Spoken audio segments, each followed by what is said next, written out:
पूर्णमिदं पूर्णात् पूर्णमुदच्यते पूर्णस्य पूर्णमादाय पूर्णमेवावशिष्यते। ॐ शान्ति शान्ति शान्तिः। यद्विद्याविलासेन भूतभौतिकसृष्टयः तं नौमि परमात्मानं सच्चिदानन्दविग्रहम्। ओम शांति शांति शांति। तो हम लोग वेदांत परिभाषा पर विचार कर रहे हैं। तो स्वाप्निक पदार्थ जो है, उस स्वाप्निक पदार्थ के बारे में हमारा यहाँ चिंतन चल रहा है। तो पूर्व पक्षी ने कहा था कि स्वप्न में उपलब्ध होने वाले पदार्थ है वो क्या मान लीजिए, उसका स्मरण ही मान लीजिए। स्मरण से ही क्या हो जाएगी, उसकी उपपत्ति हो जाएगी। तो वहाँ पर उसकी उत्पत्ति आदि मानने की कोई आवश्यकता नहीं। उत्पत्ति बिना माने भी स्मरण मात्र से उसका व्यवहार उत्पन्न हो जाएगा। तो सिद्धांती ने कहा कि श्रुति और अनुभव के साथ विरोध आ जाएगा, इसलिए वहाँ पर स्वाप्निक पदार्थ की उत्पत्ति मानना ही पड़ेगा। तो स्वाप्निक पदार्थ भी क्या है, तो प्रातिभाषिक है, तत्काल उत्पन्न है। स्वाप्निक पदार्थ में भी प्रातिभाषिकत्व सिद्ध किया। जब तक जब तक आध्यास हो रहा है, प्रतिभास हो रहा है, तब तक वो पदार्थ कहा वही पदार्थ की स्थिति रहेगी, ऐसा जो कहा था। इसके ऊपर अब पूर्व पक्षी शंका कर रहा है। आपने कहा कि स्वाप्निक पदार्थ प्रातिभाषिक है, क्योंकि वो क्या है, आगंतुक जो निद्रादि दोष है उससे जन्य होने से क्या है, वो प्रातिभाषिक है। तो उनमें प्रातिभाषिकत्व और जब तक प्रातिभाष है तब तक रहते हैं, कहा आपने। परंतु जब तक प्रातिभाष है, मैंने जब तक आध्यास है तब तक वो रहते हैं स्वाप्निक पदार्थ। तो रहते कहाँ है, शंका पूर्व पक्षी कह रहा है। वो जो पदार्थ है, पदार्थ का अधिष्ठान कौन है, इस विषय में वो शंका कर रहे हैं। ठीक है ना। तो देखिए शंका, ननु स्वप्न रथाद्यधिष्ठानतया उपलभ्यमान देश विशेषस्यापि तदा असन्निकृष्टतया अनिर्वचनीय प्रातिभाषिक देशो अभिभगंतव्यः तथा च अध्यास पुत्र इति चेत। अब शंका करेगा वो, ननु क्या है, पूछ रहा है कि आपके मत में स्वाप्निक पदार्थ का कोई अधिष्ठान ही सिद्ध नहीं होगा, ये अभी यहाँ कहना जा रहा है। तो पहले पूछ रहा है, आपके 3 विकल्प टीका में किए हैं, तो पूछ रहा है कि ये स्वाप्निक पदार्थ का अधिष्ठान कौन है, क्या शुद्ध ब्रह्म है अथवा देश विशेष है। यदि कहोगे शुद्ध ब्रह्म ही उन पदार्थों का अधिष्ठान है स्वाप्निक पदार्थ का, तो इसको नहीं कह सकते। क्यों नहीं कह सकते, क्योंकि नियम है कि अधिष्ठान के ज्ञान से अध्यस्त पदार्थ की निवृत्ति होती है। तो स्वाप्निक जो पदार्थ है, जैसे हम स्वप्न से बाहर जागृत में आते हैं, उसकी क्या होती है, निवृत्ति होती है। परंतु ब्रह्म साक्षात्कार हुआ है क्या, चैतन्य का साक्षात्कार तो नहीं हुआ है। अधिष्ठान के साक्षात्कार के बिना उसकी क्या हो रही है, निवृत्ति हो रही।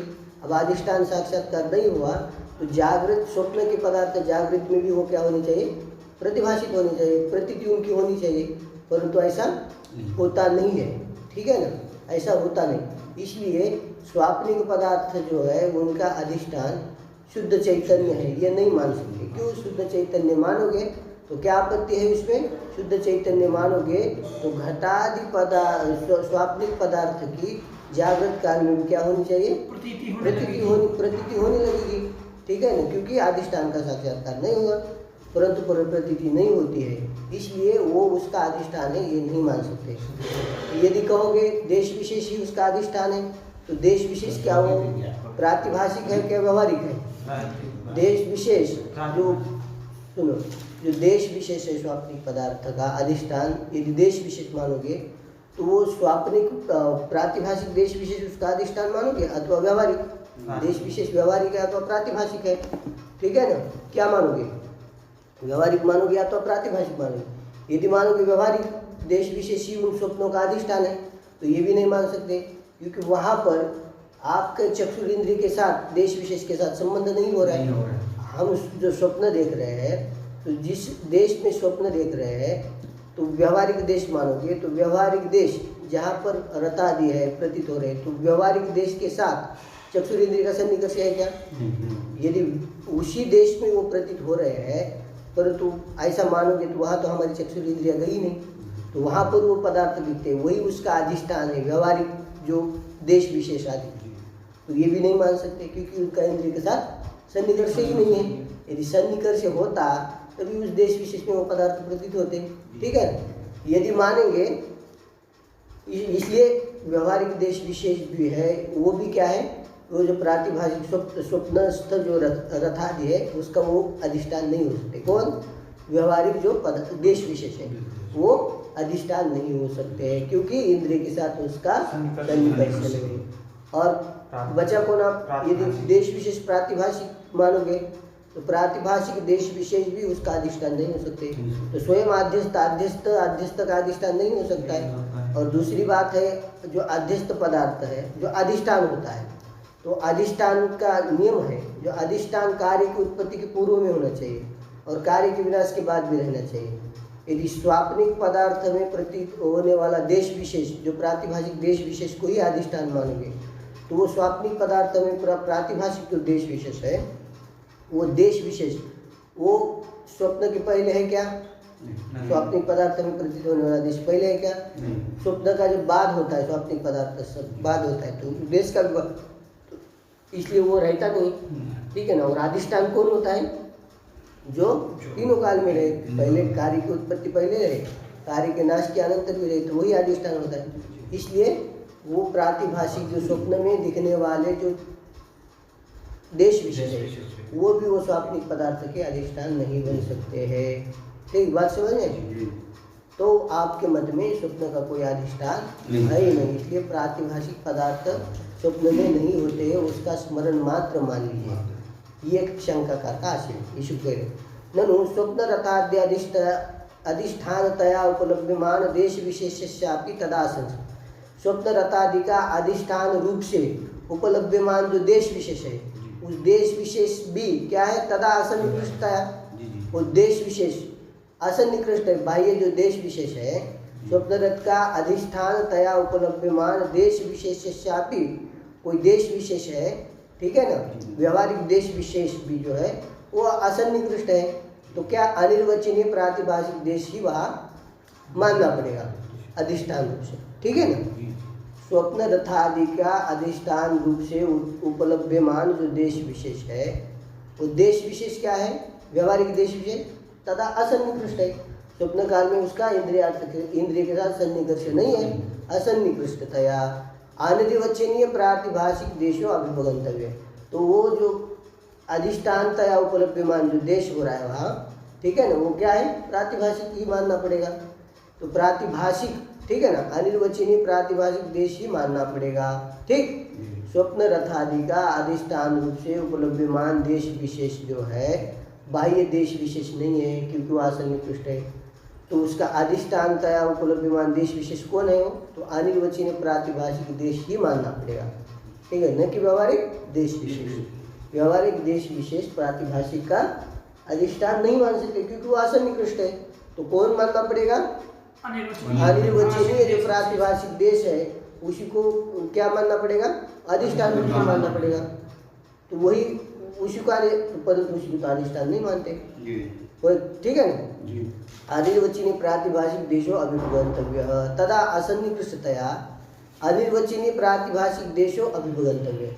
अनिर्वचनीय प्रातिभाषिक देश ही है वो, ठीक है, उसका अधिष्ठान से उपलब्ध होने वाला, तो वो स्वयं क्या है? प्रातिभाषिक है, अनिर्वचनीय है। उपलब्धमान स्वप्न पदार्थ का अधिष्ठानतया उपलब्धमान देश जो है वो क्या है? स्वयं प्रातिभाषिक है, अनिर्वचनीय है, वही मानना पड़ेगा आपको। व्यवहारिक तो नहीं है वहाँ। स्वप्न में प्रतीत होने वाला जो देश विशेष है वो देश विशेष व्यवहारिक नहीं मान सकते क्योंकि इंद्रिय के अर्थ के साथ सन्निकर्ष नहीं। तो स्वप्न में प्रतीत होने वाला जो देश विशेष है, स्वप्न पदार्थ का अधिष्ठान रूप से प्रतीत होने वाला देश विशेष है, वो स्वयं क्या है? अनिर्वचनीय मानना पड़ेगा। और स्वयं जो अनिर्वचनीय प्रातिभाषिक होगा, ठीक है ना, तो यही मानना पड़ेगा। तो ये तथा माने वो स्वयं उसी को स्वीकार करेंगे, तो वो स्वयं क्या है? अनिर्वचनीय प्रातिभाषिक है। तो फिर अध्यास पुत्र, फिर स्वाप्निक पदार्थ का अध्यास कहाँ होगा? तथा च ऐसा स्वीकार करेंगे, वही देश है ऐसा स्वीकार करेंगे। स्वप्नस्थ देश ही प्रातिभाषिक आनिवचनीय देश ही उस स्वप्न का अधिष्ठानता उपलब्धिमान हो रहा है, ठीक है ना। तब वो स्वयं भी आनिवचनीय प्रातिभाषिक है, तो फिर वो अध्यास स्वाप्निक पदार्थ का अध्यास कहाँ होगा, कुत्र, कहाँ पर होगा। अरे अध्यास जो स्वयं क्या है, प्रातिभाषिक है, स्वयं क्या है, आद्यस्थ है, तो वो अधिष्ठान कैसे हो सकता है, ठीक है ना। ये शंका कुत्र इति चेत उच्यते न चैतन्यस्य स्वयं प्रकाशस्य रथाद्य अधिष्ठानत्वात्। चैतन्य से स्वयं प्रकाश से चैतन्य से रथादि, अब कह रहे नहीं, स्वयं प्रकाश स्वरूप जो चैतन्य वही रथादि का क्या है, अधिष्ठान है। अब उसका जो पहले प्रश्न किया था, चैतन्य अधिष्ठान मानोगे तो फिर वो उसका अनुवर्तन होना चाहिए, वो अनुवर्तन होना चाहिए, आप उसका उत्तर आगे देंगे, ठीक है। तब परंतु उत्तर यही है कि चैतन्य ही उसका अधिष्ठान है, क्या है, तो प्रश्न उठाएगा, उसका समाधान जारी करेंगे। न चैतन्य से स्वयं प्रकाश से रथादि अधिष्ठानत्वात्। चैतन्य जो है क्या है, स्वयं प्रकाश से चैतन्य से, स्वयं प्रकाश चैतन्य में ही रथादि अधिष्ठानत्व है, माने स्वयं प्रकाश चैतन्य ही रथादि का अधिष्ठान है, ठीक है ना, अधिष्ठान है। तो कैसे कहें, तो उसको समझा रहे, प्रतीयमानो ही रथादि अस्तित्व प्रतीयते। प्रतीयमान जो रथादि है उसकी प्रतीति कैसी होती है, अस्थि रूप से। रथ स्वप्न में रथादि की जो प्रतीति होती है कैसे, रथो अस्ति, घटो अस्ति, पटो अस्ति, ठीक है ना। प्रतीयमान ही रथादि अस्तित्व प्रत्यय, अस्थि रूप से ही उनकी प्रतीति, घटो अस्ति, पटो अस्ति, अस्तित्व रूप से ही सदरूपे नहीं क्या हो रही, और वो सदरूप कौन है, आत्मा ही है, ठीक है ना। सदरूप ही क्या है, सदरूप जो अस्तित्व रूपे न प्रत्यय, अस्तित्व क्या है, सत्ता सदरूप था, तो सदरूप ना उनकी प्रतीति हो रही है, ठीक है ना। घटो अस्ति, पटो अस्ति, इनके अस्तित्व है न सदरूपे न प्रतीति हो रही है, इसलिए सदरूप जो चैतन्य है, शुद्ध चैतन्य वही अधिष्ठान है वहाँ पर, ठीक है ना। समझ में आ रही है बात। तो देखिए, हाँ चैतन्य, हाँ कहा गया प्रतीयमानो ही रथादि अस्तित्व प्रतीति। प्रतिमान जो रथादि है अस्तित्व, अस्तित्व, अस्ति, घटो अस्ति, पटो अस्ति, इस रूप से ही प्रतीत होता है, होते हैं कि नहीं, सभी पदार्थ होते हैं, ठीक है ना। अस्तित्व रूप से ही, अस्थि रूप से ही प्रतीत होते हैं। इति इस प्रकार से सदरूपेण प्रकाशमान, सदरूप से प्रकाशमान होने वाला, ठीक है ना, सदरूप से जो प्रकाशित हो रहा है, घटो अस्ति, अस्ति अस्ति, ये जो सदरूप है, उस सदरूप क्या हो रहा है, प्रकाशित हो रहा है कि नहीं। ब्रह्म की जो सदरूपता है वो प्रकाशित हो रहा है, सदरूपेण प्रकाशमान, सदरूप से प्रकाशमान जो चैतन्य है वो चैतन्य ही क्या है, इस रथादि का अधिष्ठान है। इसलिए ये नहीं कह सकते हो तुम कि रथादि का कोई अधिष्ठान नहीं है, इसलिए वो प्रातिभाषिक नहीं है, अनिर्वचनीय, ये कह नहीं सकते, ठीक। और आगे कह रहे हैं देश विशेषोपि चिदाध्यस्त, रथादि का अधिष्ठान रूप से स्वप्न में प्रतीत होने वाला जो देश आदि है, रथादि का अधिष्ठान, रथादि का उदाहरण है, बस कहा जो भी आप स्वप्न देख रहे हो, स्वप्न का जो भी आदि, स्वप्न पदार्थ का जो भी अधिष्ठान दिख रहा है आपको, वो जो अधिष्ठान है वो भी कहा है, चिद में आध्यस्त, चित्ती आध्यस्त, चिदाध्यस्त, चित्त माने चैतन्य में ही सब आध्यस्त है।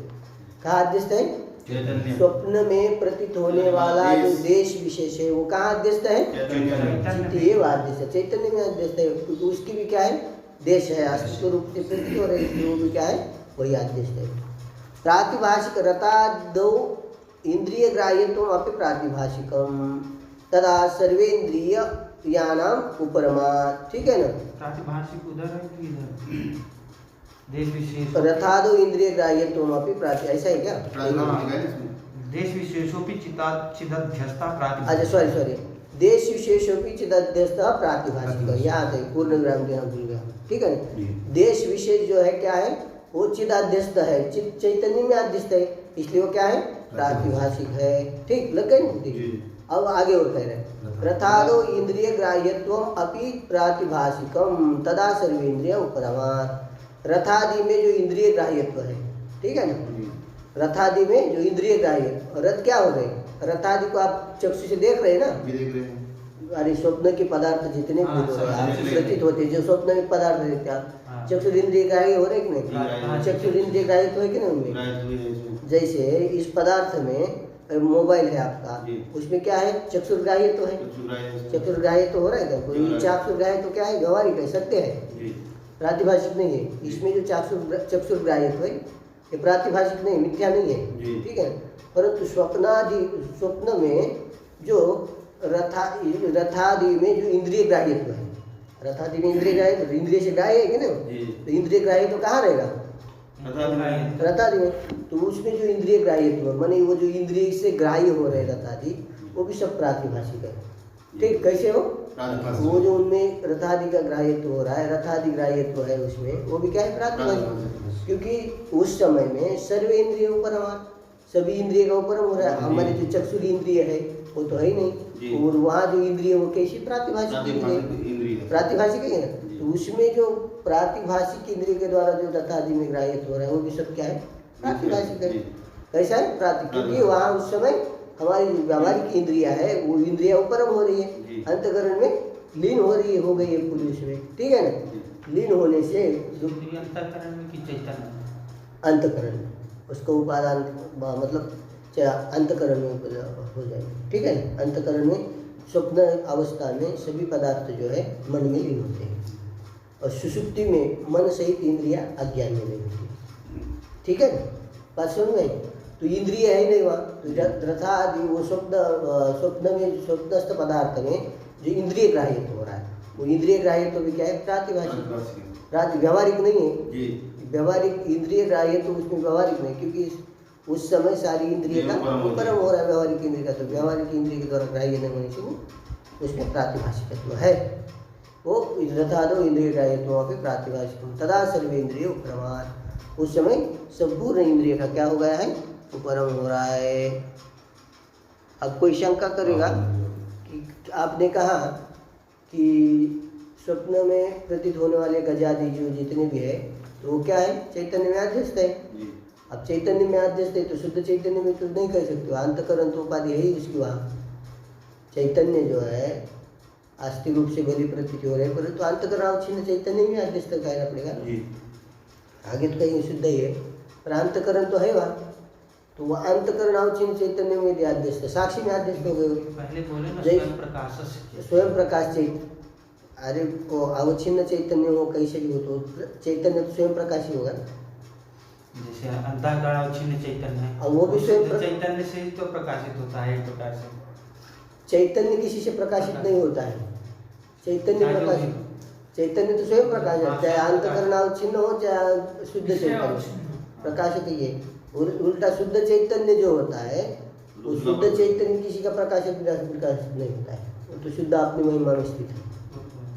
और जब उपाधि शिफ्ट होगा तभी वो प्रकाशित होता है, ठीक है ना। बात समझ में, बिजली है आपकी, तार में बिजली है, वो ट्रांसफार्मर में आती है, तो वो क्या है, किसी का प्रकाश करती है वो बिजली, तार में जो बिजली है अव्यक्त रूप से, तो वो किसी का प्रकाशन करती हो, कब प्रकाशन करती है, जब बल में आती है तब प्रकाशन करती है, ठीक है ना, तब वो सभी अपना प्रकाशन कर रहे हैं, ठीक है। उसी प्रकार चैतन्य शुद्ध तो प्रकाशित नहीं होता, तो प्रकाशित कौन है, यही है, ठीक है ना, अंतकरण।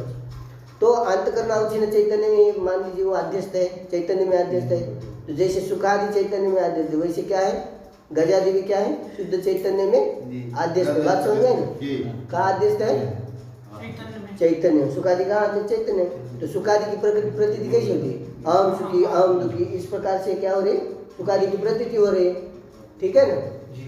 सुखादि की प्रतीति कैसी हो रही है, तो गजादि भी क्या है, साक्षी में अध्यस्त है, चैतन्य में अध्यस्त है, तो उनकी प्रतीति कैसी होनी चाहिए, कोई अहम गज, ऐसी प्रतीति होनी चाहिए कि नहीं, अहम गज। जैसे पहले जो कहा था ना उसी को कह रहे हैं, अहम रजतम, अहम रजत, वो जैसी शंका की वैसी शंका कोई करेगा तो उसको उत्तर दे दिया करे, तो वही कह रहे अहम गज इति प्रतीत्यापादन, कोई कहेगा अहम गज इत्यादि प्रतीति होनी चाहिए, प्रतीत्यापादन, प्रतीति हो जाए ऐसी, कोई ऐसा कहे तो कहे, क्या कहे, अहम गज इति प्रतीत्यापा, प्रतीति का जो आपादान है उसका क्या करिए, पूर्व निरसनी, पूर्व के समान उसका निरसन कीजिए। पूर्व में कैसे निरसन, अहम रजतम, ये साक्षी में अध्यस्त रजत होने पर भी अहम रजत ये प्रतीति उसकी नहीं होती, तो क्यों नहीं होती, क्या नियामक बताया था, यदाकार समोहित, यदाकार यस्य अदाकार अनुभवायति संस्कार स्वरूपकृत अविद्या कार्यत्वं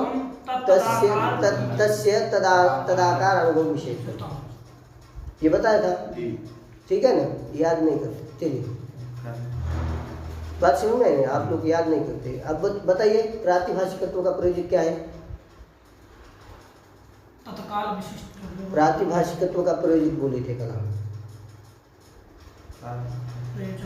चलिए हाँ, हम गजे आगंतुक जो दोष जन्यत्वम, तो संस्कृत में मेरा कौन जीजा बोलेगा क्या, दादा बोलेगा? दोष जन्यत्वम प्रातिभाषिक। हाँ चलो ठीक है।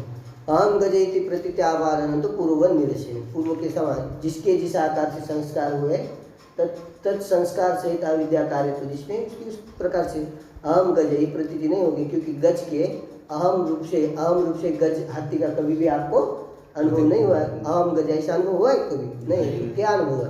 इदम रूप से ही अनुभव हुआ है। तो इदमाकार अनुभव आय संस्कार सहित अविद्या कार्य तो उस गज में है, इसलिए उसमें इदमाकार अनुभव विषय वही है, न कि अहमाकार अनुभव। समझे बात? नहीं आई ना समझ में? हाँ, तो ये प्रतीति है उसका यदि आपादान होता है, कोई ऐसी प्रतीति हो जाए, ऐसे कोई कहे, तो उसका पूर्व के समान आप क्या कीजिए, निरसन कीजिए, ठीक है ना? बात समझ में? हाँ, स्वप्न गजादय साक्षात माया परिणामा इति केचित अंतकरण द्वारा तत्परिणामा इत्यान्य, ठीक है ना? अभी और चीज़ है इसमें थोड़ी सी शंका, टीका में देख लेता हूँ थोड़ा सा, ठीक है ना? आप कह रहे हैं कि स्वप्न गजादी है, ठीक है ना? स्वप्न में प्रतीत होने वाले जो गजादी है उसका उपादान कारण कौन है? क्या आप चैतन्य को उपादान मानेंगे? चैतन्य को उपादान मानेंगे तो चैतन्य विकारी हो जाएगा, परिणामी उपादान मानेंगे तो चैतन्य क्या हो जाएगा? कार्य विकारी हो जाएगा। क्या हो जाएगा? क्योंकि उपादान परिणामी उपादान कार्य की चर्चा कर रहे हैं, ठीक है ना? जो सुक्ति अपने स्वप्नस्थ रथादि पदार्थ है उसका उपादान परिणामी उपादान कारण कौन है? ये किसके कार्य है? तो यदि कहोगे चैतन्य के, चैतन्य परिणामी हो जाएगा तो विकारी हो जाएगा, क्या ना? चैतन्य को भी उसका उपादान मानेंगे तो क्या हो जाएगा? वो अरे विकारी हो जाएगा। वो शुद्ध बुद्ध मुक्त स्वरूप है, उसमें विकारी तो आ जाएगा। इसलिए शुद्ध चैतन्य उपादान कारण नहीं मान सकते, और माया को भी उपादान कारण नहीं मान सकते हैं। स्वप्न पदार्थ में स्वप्न पदार्थ है उसको कहेंगे माया को, तो माया भी उसके उपादान नहीं। तो माया को जब भी कोई कार्य करना पड़ता है तो क्या वो जो अवान्तर कारण होते हैं उनकी उसको सहायता होती है, ठीक है ना? अब ये जो घट है, व्यावहारिक घट है, वो माया ही उसका उपादान कारण है, परंतु माया उपादान का कारण कब है? मृत्तिका को लेकर के, ठीक है ना? कपाल आदि को लेकर के वो क्या होती है?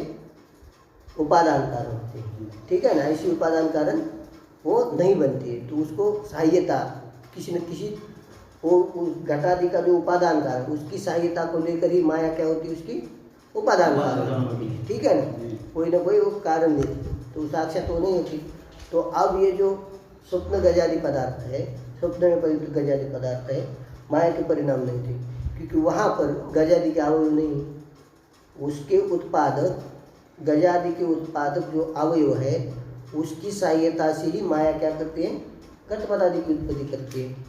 जैसे घट, ठीक है ना? सहायता से अवयव आदि जो कार्य के अवयव है उस अवयव की सहायता लेकर ही क्या करती है माया?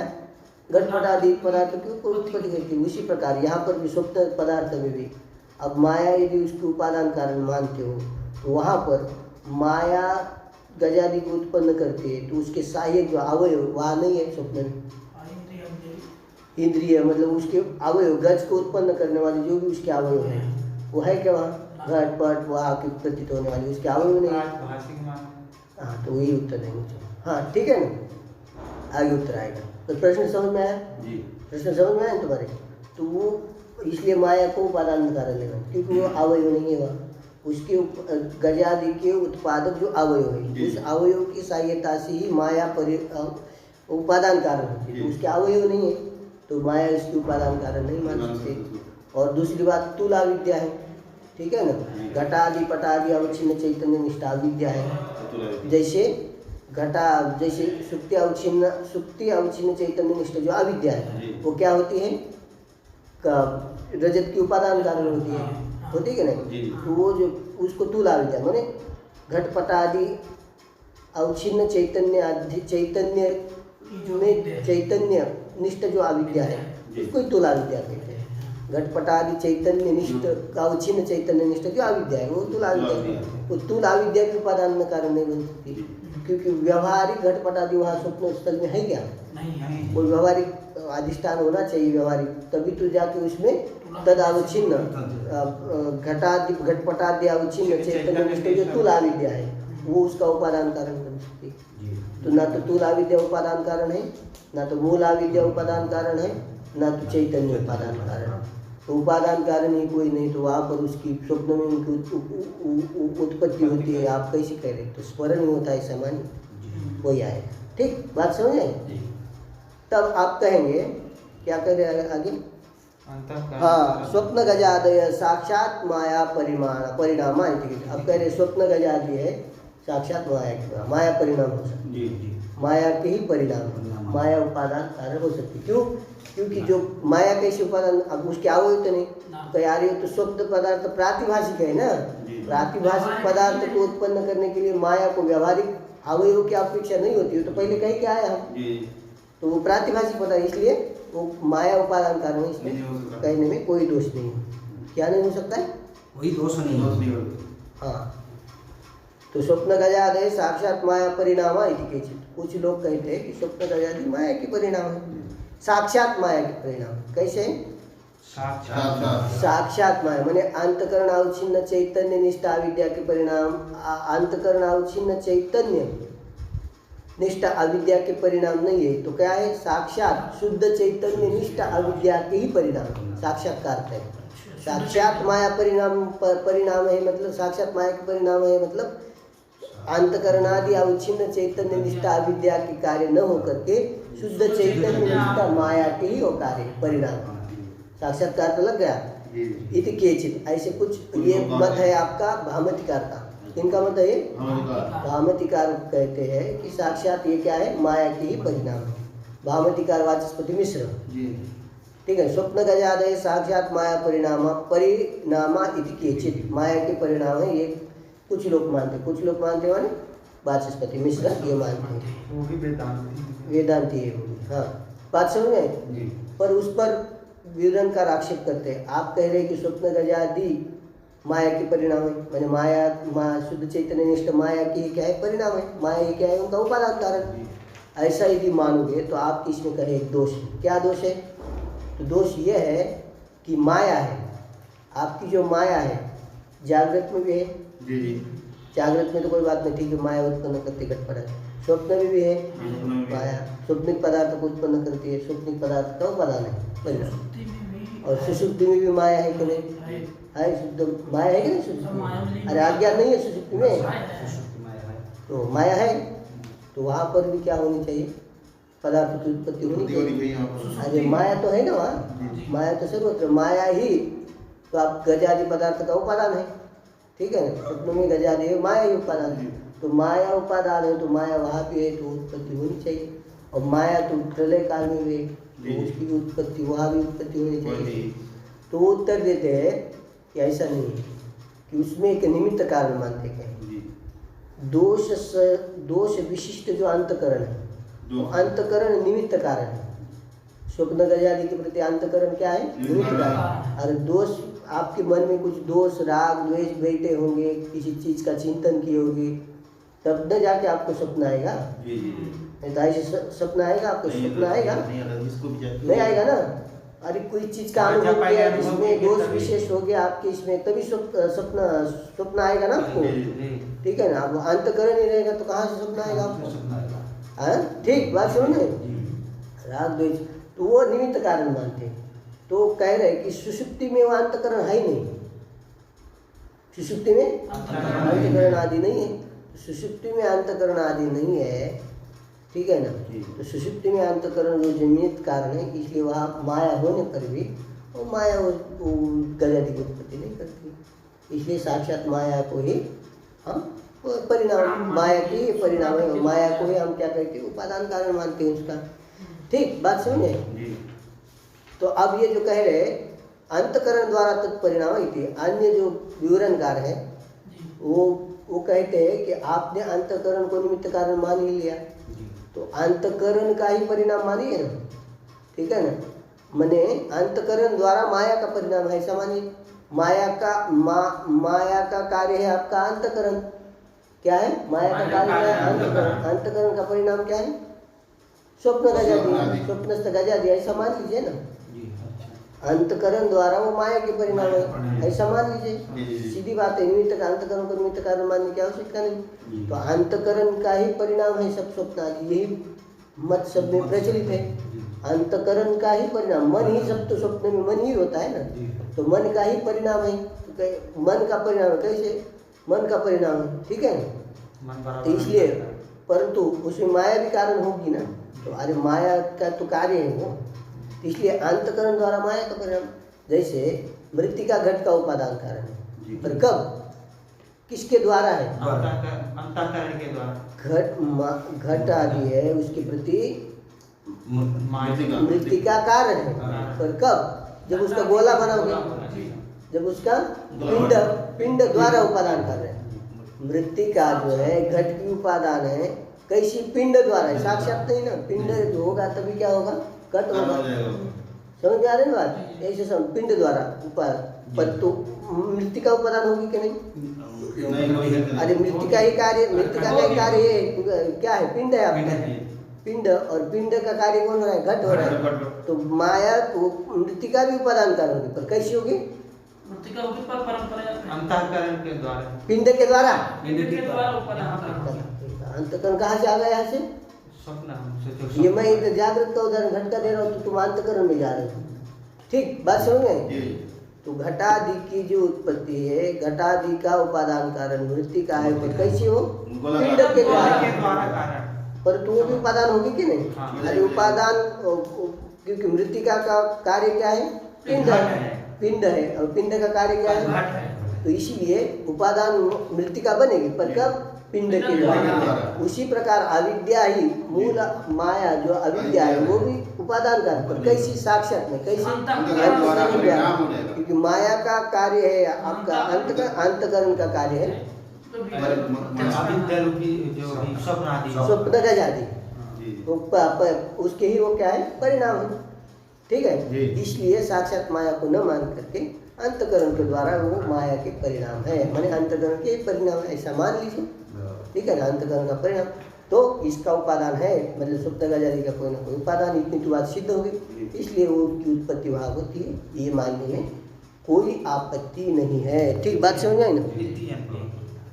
ठीक है ना, ये एक शंका उठाता हूँ, बस शंका लास्ट में उठाता हूँ, फिर बंद करते हैं। ठीक है, ननु गजादे शुद्ध चैतन्याध्यस्तत्वे इदानीं तत्साक्षात्कार अभावेन जागरणेपि स्वप्नोपलब्ध गजादय अनुवर्तेन। वही पहली बात, पहले वाली शंका। आपने क्या कहा? स्वप्न गजादि कहाँ अध्यस्त है? उनका अधिष्ठान क्या है? शुद्ध चैतन्य अधिष्ठान, ये कह दिया क्या ना आपने? अब उनको शुद्ध चैतन्य, ननु गजादे शुद्ध चैतन्य, गजादि को शुद्ध चैतन्य में आध्यस्तत्व है, आध्यस्त है, ऐसा ही मानते हैं। आध्यस्तत्व इदानीं तत्साक्षात्कार।